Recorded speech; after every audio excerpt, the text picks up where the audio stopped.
late start. I actually hope that the microphone I bought would make things better, but for now I guess we're still stuck with the webcam. So I'm going to share the screen so that you can see where we are.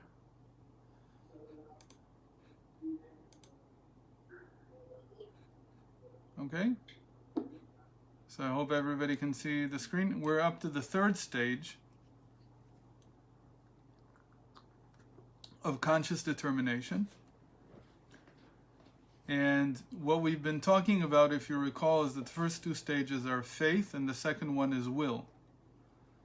And we spent a lot of time talking about the fact that the more we invest in realizing what our vision is, the more will is created from that.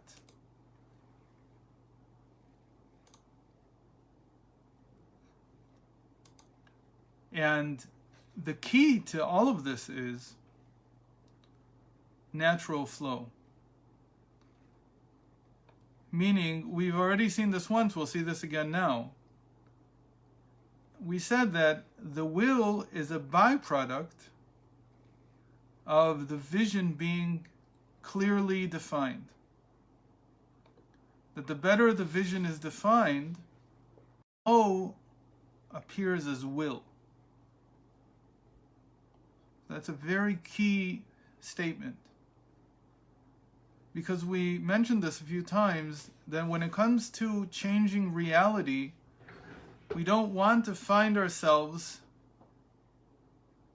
coercing reality into somewhere it doesn't want to go. Meaning that frustration means when things don't go the way we'd like them to. We become frustrated. We feel, at the beginning we'll feel, maybe I should do more. But after a while, maybe I should do more, or maybe my vision isn't clear, and so on. That eventually turns into a feeling of, well, reality is wrong. The world is a terrible place. It's a hard place. And if you want to get anything done, you've got to do one of two things. You've either got to push harder, or you've got to go against your values. So if your values are that you'd like to make the world a better place, let's say in terms of justice, and eventually you run up against a wall. So people despair and they say, well, there's no way you can change reality. If you can't beat them, join them. And to join them means giving up the values that you were fighting for in the first place. And accepting that these are the rules, this is the way things work. Now, the problem with that is, even though it might be true, the problem is that you've become a victim again. You're a victim of the circumstances. And the whole project of conscious determination starts from the fact, or at least the starting point, where you're free of this victim mentality. Where you're free enough to do what you think is right without being pushed into a corner you don't want to get into, without being subject to the limitations of the circumstances around you. If you're still a victim, you still haven't gone through the whole stage of what we called submission. Because really conscious determination is about connecting with your divine soul. And your divine soul is not supposed to be a victim. So if you feel that that's what you're left with in the end, that the only thing that you can do is join reality, or get a reality check, or however people call it today. If that's the feeling that you have, then you're not really working yet out of that freedom where you're not the victim of circumstance. So that's the first thing that needs to be taken care of. The second thing is, and this is actually much easier to fall into, is that reality is simply wrong. I have to fight it much more than I've been fighting it until now. I have to find a way to force it to do what I want. And if you recall, I used a very harsh and strong image, that's akin to rape. It's the same thing, obviously not in terms of the act itself, but in terms of the place that it puts you in your psyche, as forcing a person. See, the word rape in English only has a sexual connotation. In Hebrew, ones, which is the word that I translated now into English, really means coercion. It's something that I'm forced to do. But I did use that image because I want to impress on you that this is a very bad place to get into. The place where reality is simply stubborn, and then the only way to deal with that is to force it to see things my way, to accept what I want to give it. Because that's the whole point here, that I'm trying to project my vision onto reality. If that projection is done through coercion,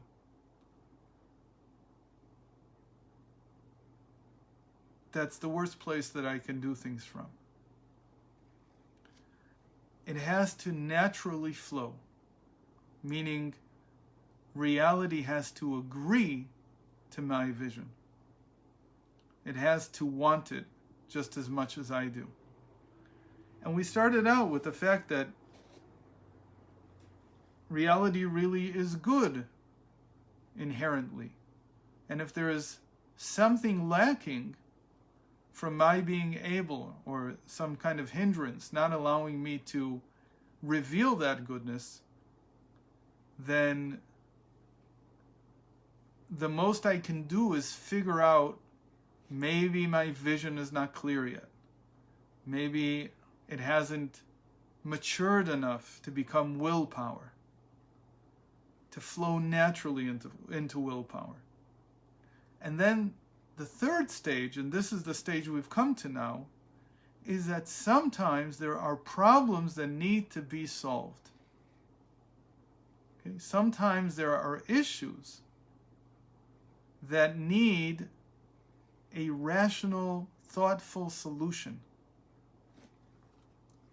And the reason that reality is not yet cooperating is not because my vision is not clear or because I don't have enough willpower. Again, the craving is as if I'm hitting a wall and it's not moving, I'll just hit it harder, more willpower. But here the idea. Did I have to go down? I didn't see. But what we're presenting here is that there are places where the willpower transforms into mind power. And the mind becomes, in the intellect, becomes a solution-solving mechanism for these places where the wall won't budge. We're not able to move reality. So, following our story with King David, if you remember, we used King David's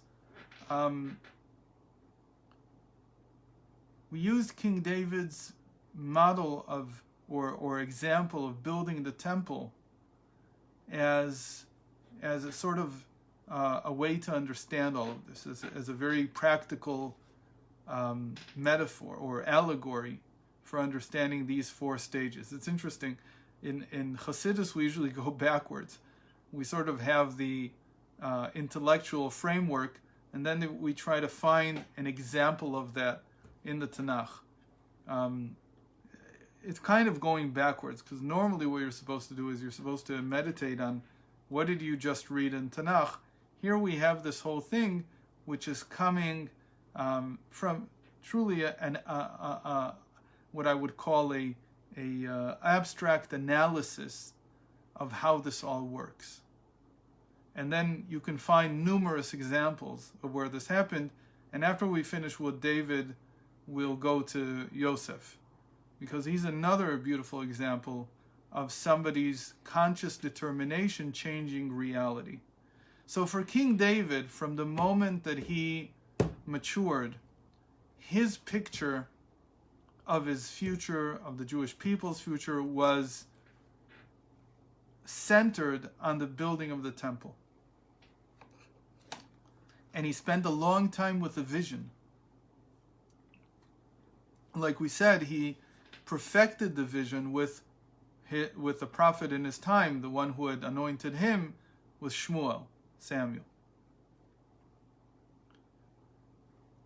And then, when all was ready, and he had even prepared everything, that night, God comes to the prophet Nathan and he tells him, go tell David first thing in the morning, you can't build the temple. So we would think that that's where the story ended, because David got as far as willpower. He didn't really get to the stage of mind or opening his eyes, the fourth stage. But really it didn't end there. Because even after he had been told that he wouldn't build the temple, something else happened. And what happened was that they made a mistake. David made a mistake, and he decided to count the people of Israel. He decided to have a census. And God told him that because he had done this, they would need to be punished. And he should choose from 3 different things.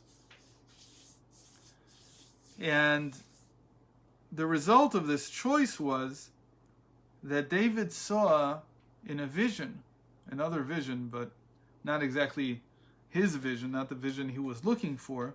He saw the angel of God standing over the higher part of Jerusalem. He was in the lower part, which we today call the city of David, which is a extension of the mountain going south. And he saw the angel with a sword over the Temple Mount, over Mount Moriah. Back then, there was nothing there. What was there was a produce building, Goren, which belonged, a silo, that belonged to a man by the name of Aravna or Nan. There's 2 different versions in Samuel and in Chronicles. And David realizes that this place is the place of, the reason he had this vision of the angel there, because that place over where the angel was standing is where atonement comes from. Meaning that's the location that needs to be the location of where he will build the altar. And the altar atones, because the altar is where you bring your sacrifices of atonement, the burnt offerings, chatat.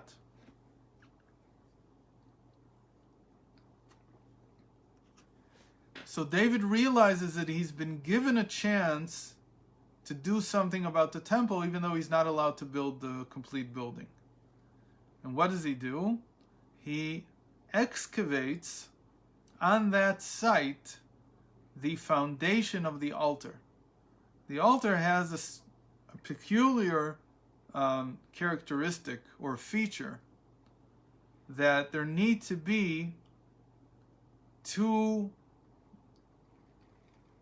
conduits leading from the top of the altar down to the foundation stone of the mountain. So to build those conduits into the altar, David first had to excavate deeply. And the altar itself had to, in this sense, sit on the very foundation stone of the mountain. So he excavates, he digs. And when he digs, he goes too far. What does it mean he goes too far? There's a lot to be spoken about this, what this represents, and so on.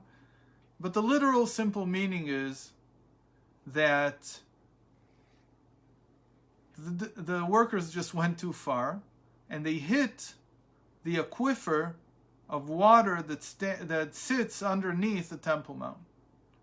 Apparently there's a large aquifer of water underneath the entire central mountain range of Israel. And that's basically where, by the way, for many years in Yerushalayim, we were drinking from that aquifer. I hope I'm saying the word right. It's basically water that's in the ground.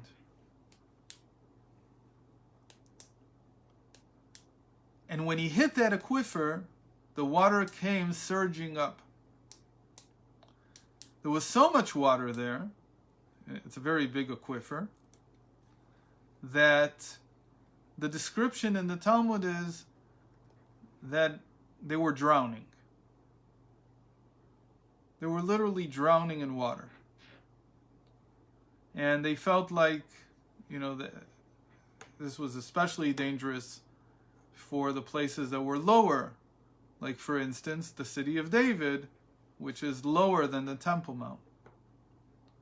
So they had to do something about the water rising and coming up.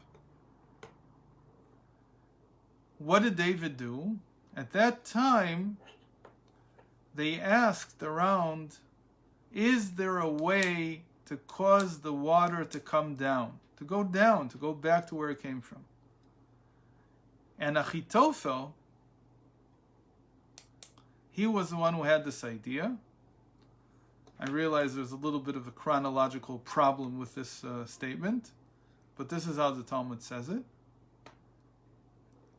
Achitophel gave the advice that because God's name can be used to purify a woman for her husband, in the case of a sota, for instance, we can take a piece of parchment and write God's essential name, Yud Kei Vav Kei, on it, and throw this into the hole that we dug, and that will bring things back to their natural order, and the water will subdue and go back to where it came from. So that's what they did. They took a piece of parchment or a piece of clay, and they wrote God's name on it, Yud Kei Vav Kei, and they threw it into the rising waters, and the waters went back down. But a new problem arose. What was the new problem? That the water went too far down. And they realized that they had been drinking from that water the whole time, because the wells that had been dug in the city of David were actually wells that touched this aquifer. So they now had a problem. There was no water in Yerushalayim at all. So they had to bring the water back up. How far down had it gone? How deeply had it descended beyond where it was supposed to be? It says that it descended 15 cubits too low. At that time, David composed the 15 songs of ascent. Shir HaMa'alot. Why of ascent? Because he was causing the water to come up.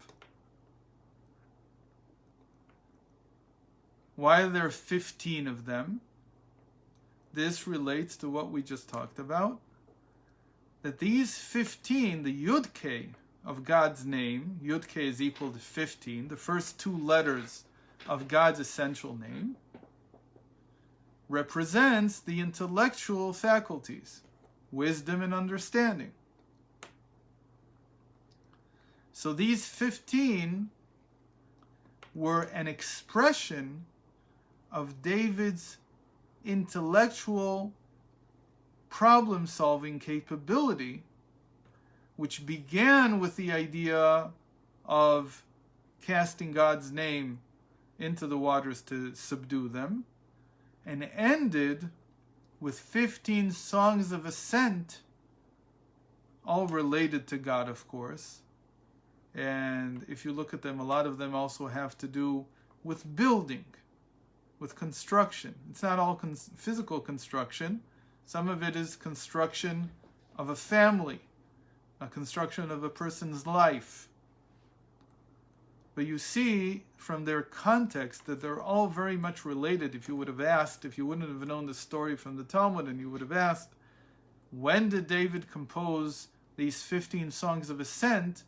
I think there's a good chance that you would have said this had something to do with some kind of construction, because that's what they seem to be talking about, and some kind of construction related to Jerusalem.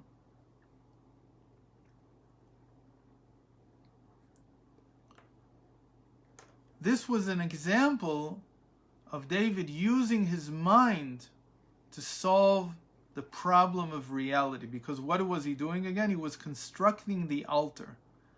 And David succeeded in building the altar, which was the altar that eventually became part of the temple that Solomon, his son, built. In fact, why did David compose so many of the Psalms? Because they were the songs that wonderful things that he did merit to see, was that after this affair with taking a census and this whole story with the plague that they had because of this, and finding the spot for the altar, after he had finished building the altar, the service did begin, even though there was not a physical temple yet. Many of the sacrifices can be brought, although not all of them, but many of them can be brought, it's most of them actually, can be brought even if the temple is not erected. And the temple being erected means that the Ark of the Covenant is not in the building. That's really what the temple being erected means. But the altar was already in place, and David saw the service beginning. That was what he was planning for his whole life. So the amazing thing is that we find this, I believe, both in Samuel, but certainly in Chronicles, that after this whole affair with the altar being built, there's a verse that says, Re'eh beitcha David, see your house, David. I don't have at my fingertips proof that this is what it means, but following what we've been learning, what this means is that after David solved the problems with his mind, he found this wisdom that was concealed, and then he revealed it, allowing him to build the altar. He was able to open his eyes, and at least he, just as he opened his eyes and he saw the angel above the spot of the temple, the spot of the altar where the altar was supposed to be built, he opened his eyes, Re'eh beitcha David, see your house. Usually it's explained that it's referring to his house of kingship, meaning it's talking about his family, his house, the house of David. But it also means that he got a chance to see the temple, even though it was not constructed yet. He, in his mind's eye, already saw the fruit of his labor.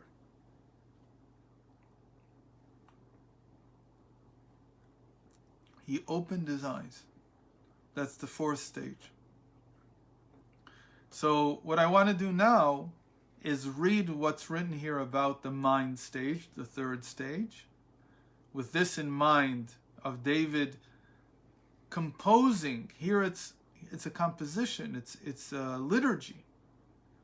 It wasn't just a architectural solution. That they also had. They had to dig. And they had to dig in a very hard place. And they succeeded in that. What I'm referring to is that the mind in this case was David's mind.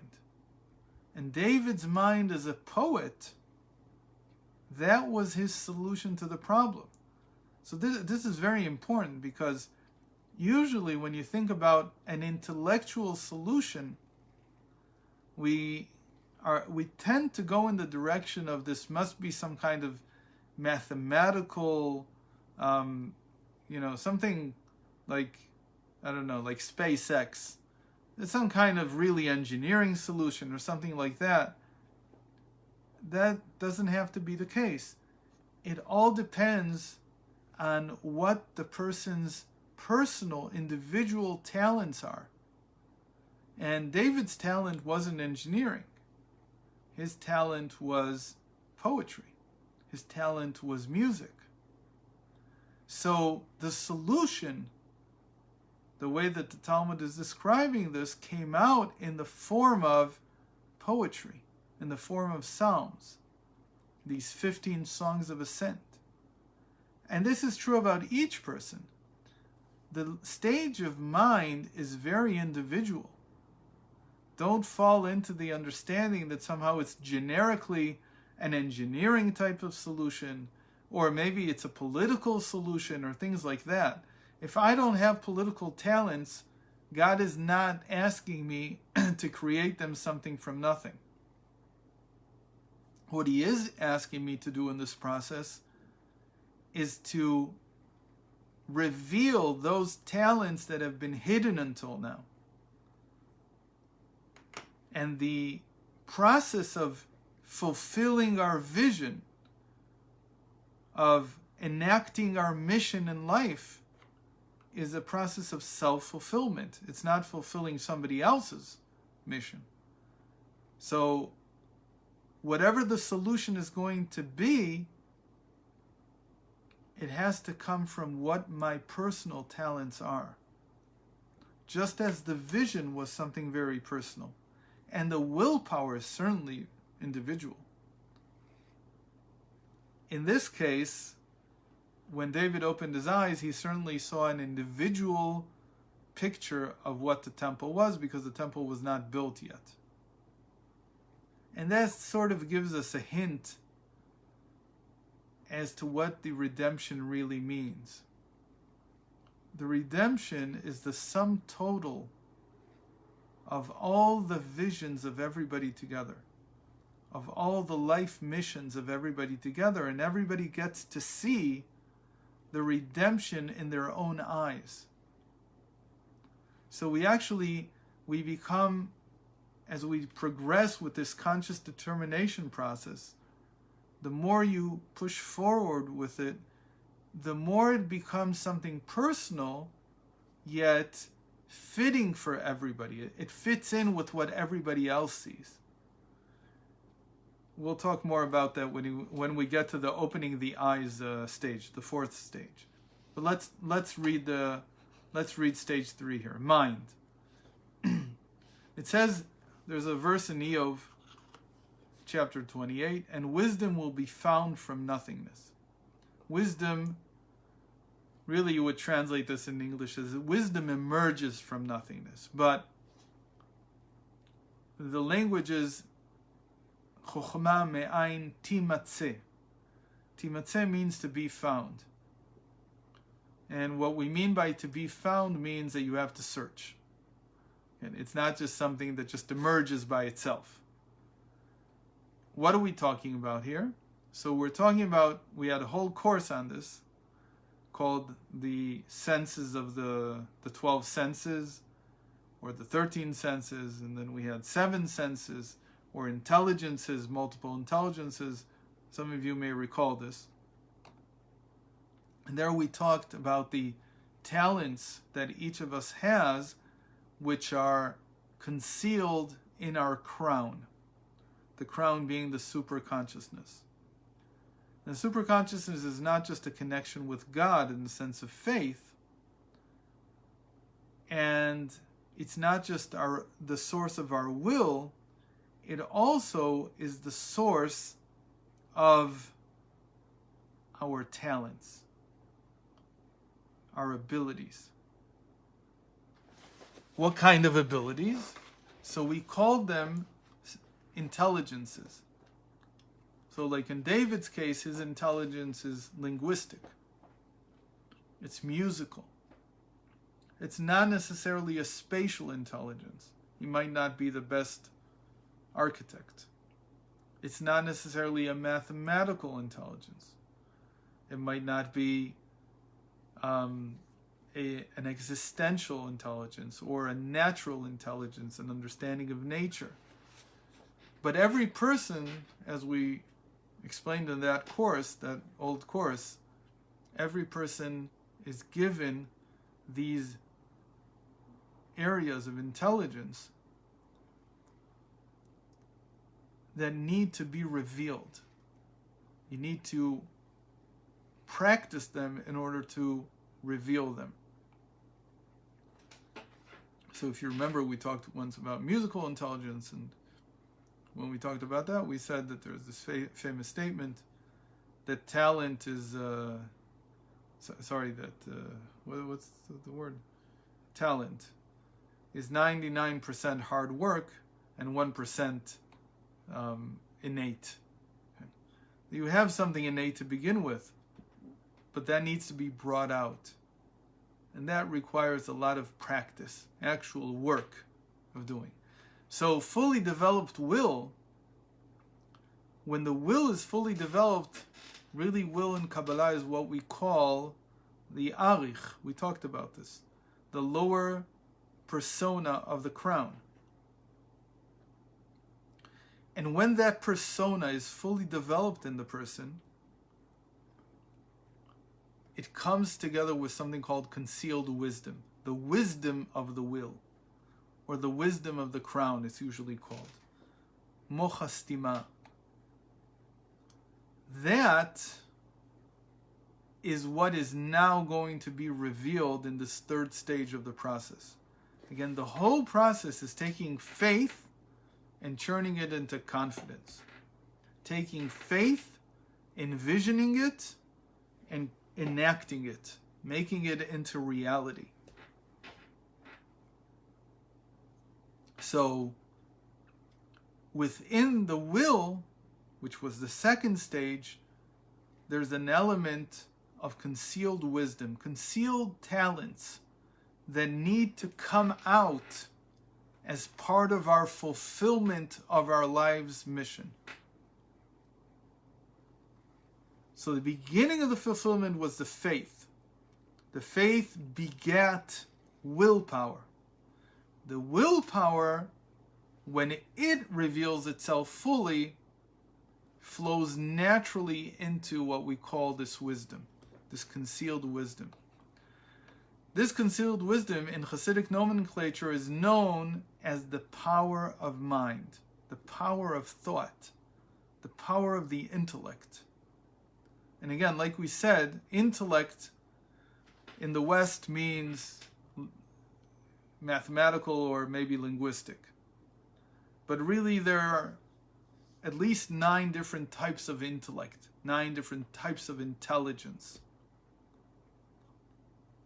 A dancer also has intelligence. He has an intellect.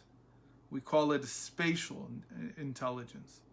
He also has a somatic intelligence, an ability to know where every part of the body is.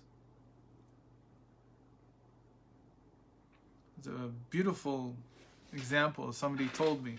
I usually forget these examples, so I repeat them in the classes because it helps me later remember that this is a great example.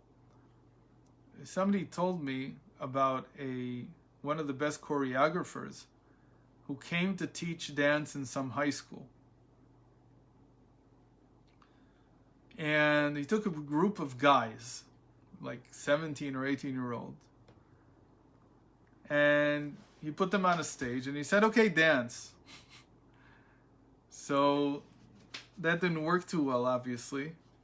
They didn't know what to do. So then he did an incredible thing. He told them, imagine that you are constrained in a small box. Right? You're stuck in a small box. And I want you to dance inside that box. I want you to move around inside that small box. The box is about the size of your body. And he said that suddenly everybody knew how to move. Suddenly everybody was inventing things with their body. Their body became a means of expressing. What happened? That if I give you too much space with your intelligence, nothing to lock onto, nothing that constrains it, then you get lost. That's especially true with the body, because you can sort of like flap your hands in every which direction and it doesn't look like anything. You don't feel that you're expressing anything. But the moment that you're locked into and you have somatic experience, you have a feeling of where your body is, then suddenly, once you feel it, you can use it to express it. This is a beautiful example, I thought. This is a real example from a choreographer that I know, and he told me this story. And to me, it was like one of the best examples of what does it mean that you have to have some kind of sense of these intelligences in order to use them. Okay, so in this case, the Hasidic nomenclature is for all these intelligences, they're called Koach HaMaskil, the power of mind. And again, it can come out as dance, it can come out as drawing, it can come out as speech, as mathematics. There are many, many ways that this can come out. Different intelligences. But again, this all comes from the will, from the lower persona, the lower parzuf of the crown. The better the will is attached with great force to the objective, fulfilling the vision of faith in practice, the more it develops the psyche's concealed wisdom. So this is a very important point, that the more your will is attached to the objective, to what you want to achieve, the more the will is already taken hold of what you're doing, the more it brings out these intelligences, this power of mind. So at this stage, like we said by David, if he would have left the project of building the temple entirely in the hands of his son, like God had told him, then he wouldn't have been able to write these 15 songs of ascent.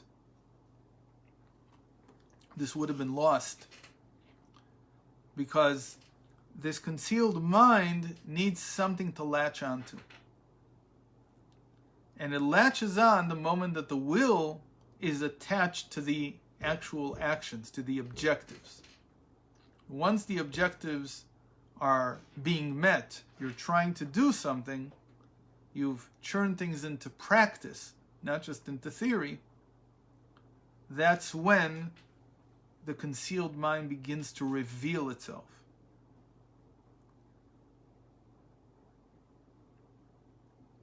Now, if we really want to go a little bit deeper into this, so the whole image of the aquifer coming up, if you remember, I hope you remember this, but when we spoke about the concealed mind being revealed, we said that it revealed itself as drops. It's like a drip from a faucet. It says, it's called in Kabbalah that it comes out tipin tipin. It comes out drop by drop. It doesn't gush out. The reason it doesn't gush out is because if it would gush out, you would go crazy. Meaning that this concealed mind that we have inside, these talents, have to be carefully handled. Because if they suddenly flood you, if they flood the conscious mind, again, they're not conscious in the beginning, they're in the concealed mind, they're in the super consciousness. If they reveal themselves suddenly, like a gush of water, they will drown you. And you will go insane. You will go crazy. Because it's just too much to handle.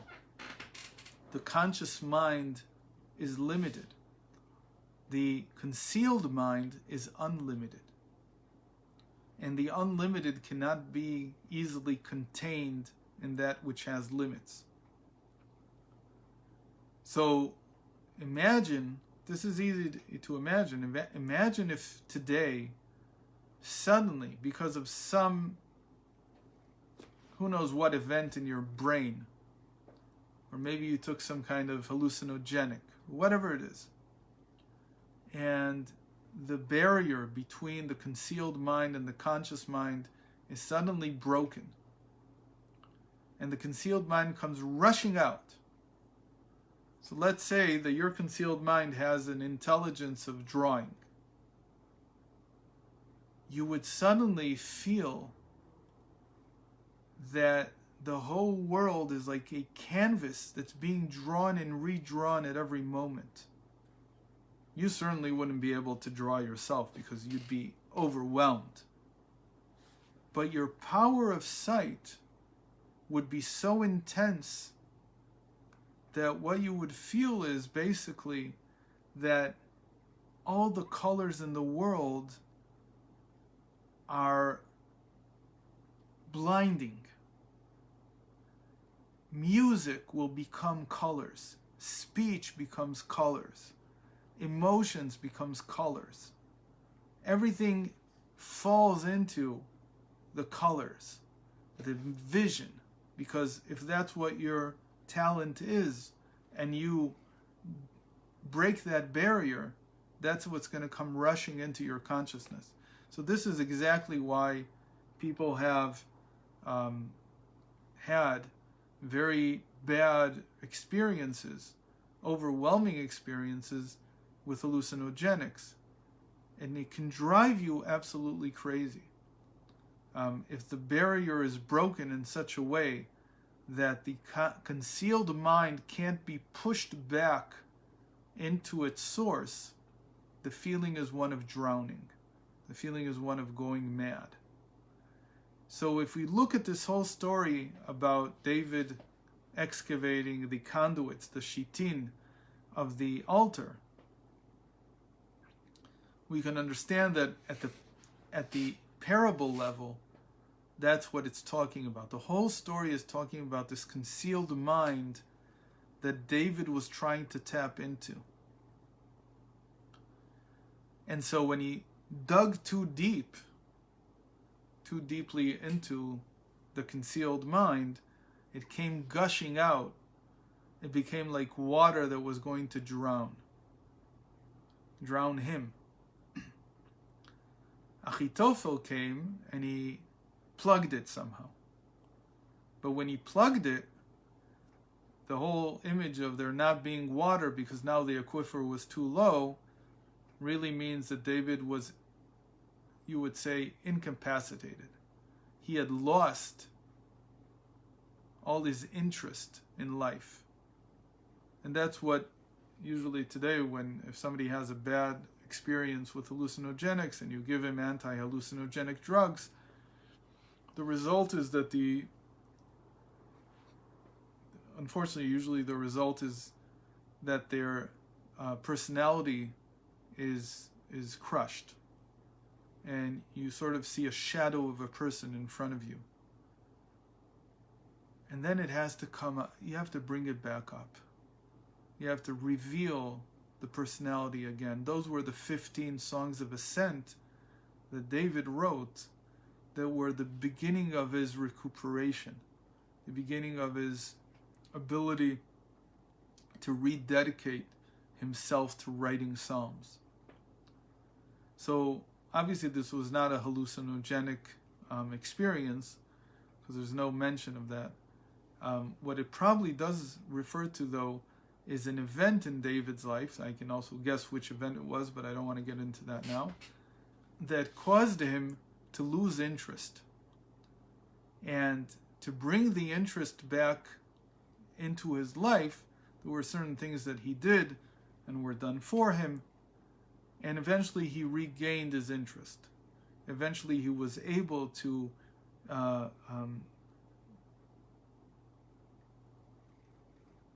plan for the future. Specifically, it had to do with planning for the future king, for Solomon being the king. Again, there's a number of parallel narratives in the Bible and in Chazal, in the sages, that this Solomon becoming king had something to do with building the temple, but it also had to do with his wisdom. It also had to do with David's relationship with Bathsheba. These are parallel narratives that are trying to grasp all of them from different directions, this whole process of not losing faith in the future, and of seeing that the future, even after my passing, will be good. And when David lost interest, it was almost like he had no further belief in the future. He had lost his interest in the future. He wasn't interested in people would call it his legacy, but that's not what somebody at that stature thinks about. But rather, can reality be redeemed? And David lost that interest in reality for a while.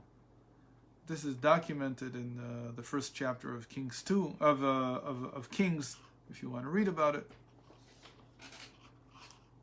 In any case, those 15 songs of ascent were the renewed interest in the future.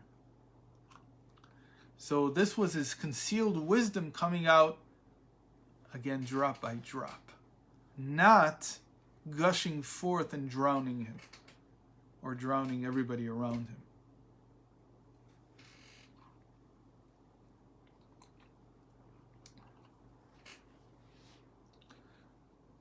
So that's a very important point. When you work on this, when you work on concealed wisdom, don't have expectations, even pray that it did not happen, that the person suddenly be overwhelmed with a million ideas. Because that being overwhelmed is not going to be very helpful to advancing the objective. On the contrary, concealed wisdom, especially from this story that of David's building the altar, the takeaway message is, don't dig too deep. Don't go too far into the concealed wisdom, because you might break the barrier between the concealed wisdom and the revealed consciousness, and that will cause you to drown. So it has to come out, drop by drop. We'll see this next time when we talk about Joseph's whole story. Joseph also has the same problem, exactly. And in that sense, he suffers for it tremendously. It's not just a short thing. He suffered for it for many years. Again, because the concealed wisdom came out too fast and too much.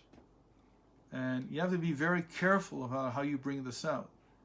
So actually, and this ties into what we began with, the natural flow here of moving from will to wisdom, from will to mind, from the second to the third stage. Natural flow here doesn't really mean flow, it's more like a drip. It's not a bad thing that, I'll say it like this, that faith and will are relatively quick to form, relatively. What really takes a long time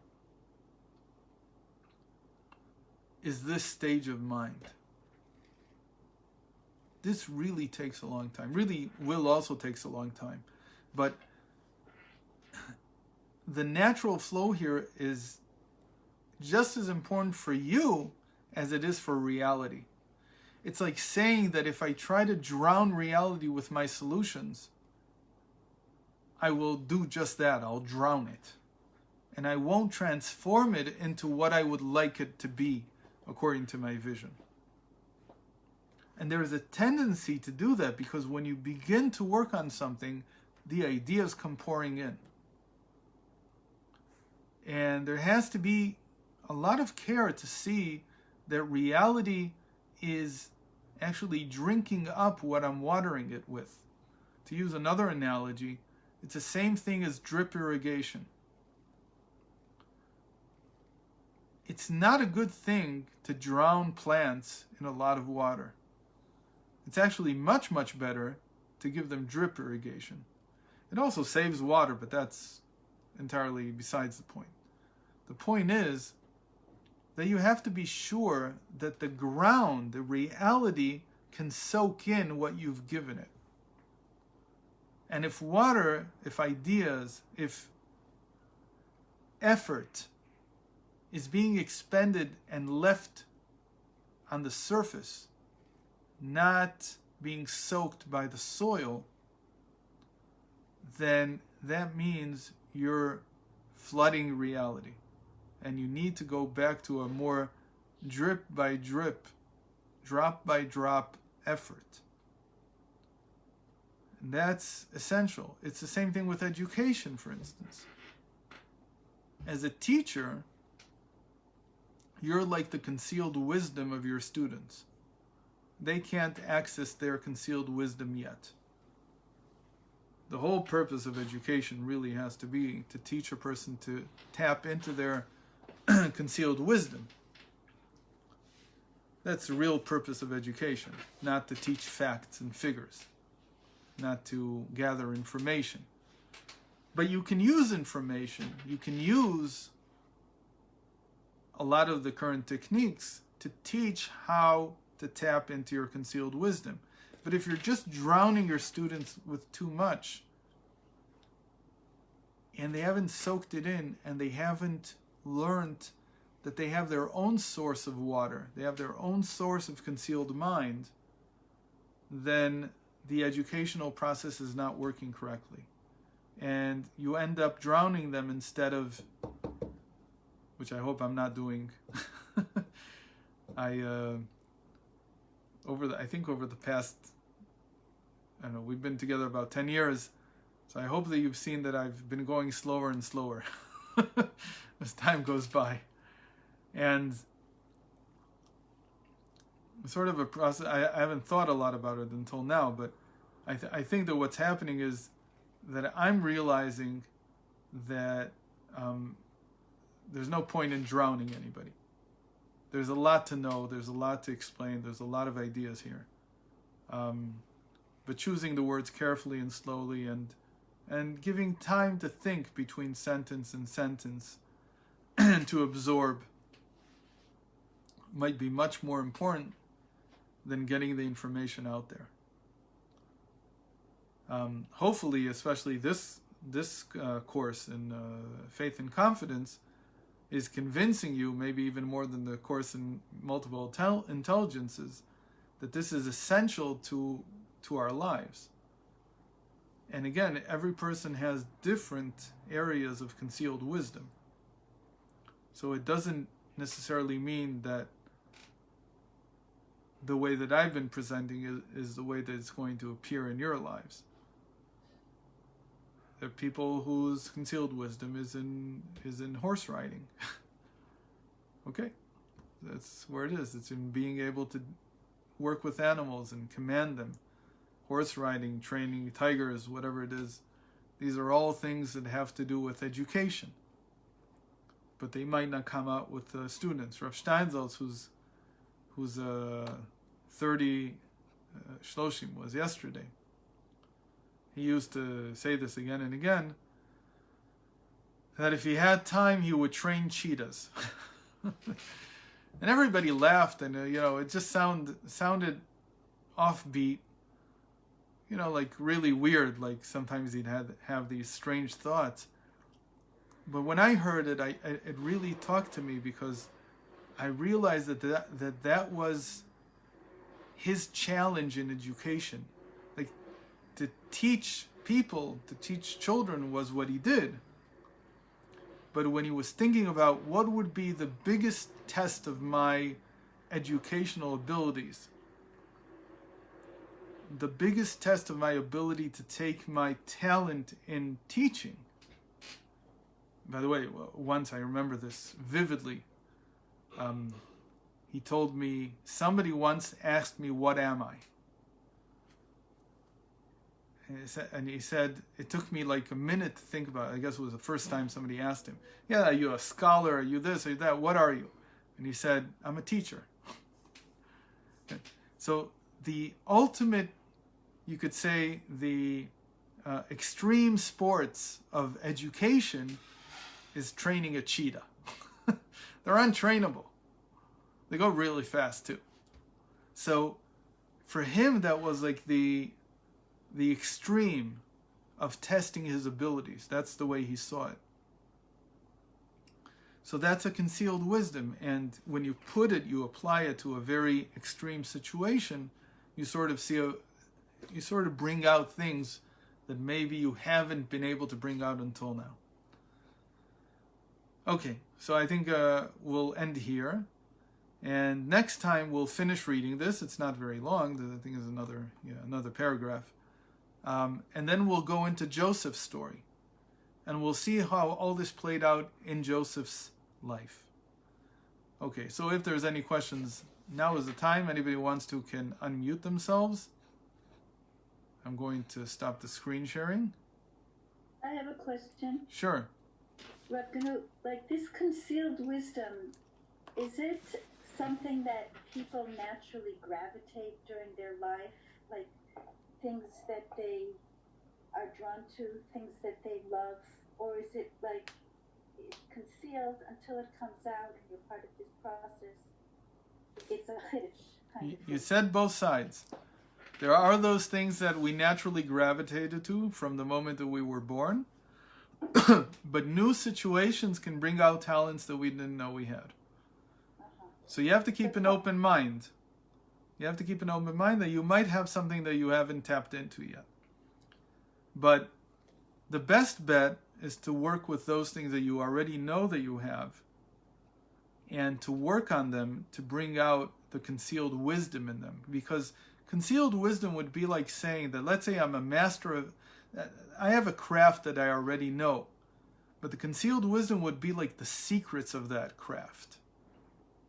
That there are trade secrets that only people who have gone really deep into the subject have been able to uncover. Like you can write poetry and make music on your harp, and you can write poetry. You can write the Hillel and David HaMelech's music. Good. Thank you. Okay, so good to see everybody, and we'll see you again, God willing, next week. And that'll be the last class for this year. So in the meantime, it's Chai Elul today also. Should be the light of these two great luminaries should shine for everybody, and should bring us hopefully the end of this year, which was difficult, and the year that'll be a lot easier and a lot more full of light, revealed light, and not just concealed light. Amen. כתיבה וחתימה טובה, שנה טובה. Thank you. Thank you, Rabbi.